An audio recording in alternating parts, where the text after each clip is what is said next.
کی قلت ہے مضمون طوالت ہے، کچھ وقت کی قلت ہے مضمون طوالت ہے، کچھ کہنے کی حسرت ہے الفاظ کی کثرت ہے، کچھ کہنے کی حسرت ہے الفاظ کی کثرت ہے۔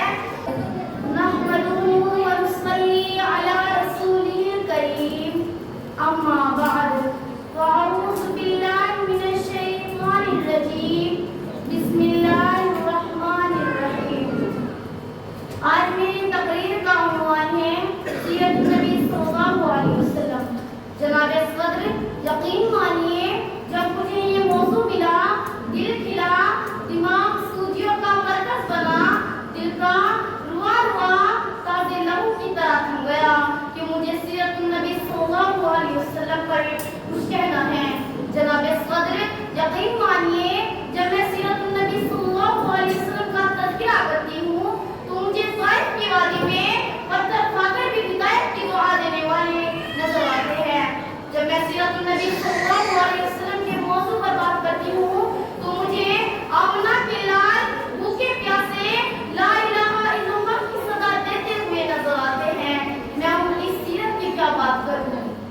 جناب صدر، آج کی دنیا والے کسی کی دیانت پر ناز کرتے ہیں تو کسی کی خوبصورتی کی بات کرتے ہیں، تو کسی کے احسان پر ناز کرتے ہیں، تو کسی کی سخاوت کی بات کرتے ہیں، تو کسی کی امانت پر ناز کرتے ہیں۔ تو میں اس نبی پر کیوں ناز نہ کروں جس میں یہ ساری خصوصیات پائی جاتی ہیں؟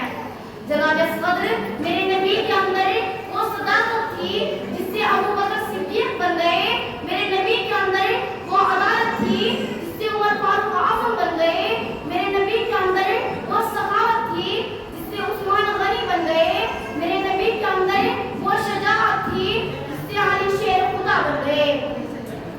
جناب صدر، جس کے دل میں نبی صلی اللہ علیہ وسلم سے محبت نہیں، الفت نہیں، جذبہ نہیں، ایسے دل والا انسان کافر تو ہو سکتا ہے، منافق تو ہو سکتا ہے، فاسق تو ہو سکتا ہے، مگر ایسے دل والا انسان مومن اور مسلمان نہیں ہو سکتا۔ اب میں اپنی تقریر کو ان اشعار کے ساتھ شروع کرنا چاہوں گی۔ کچھ کہہ بھی نہیں سکتی، چپ رہ بھی نہیں سکتی۔ جناب صدر،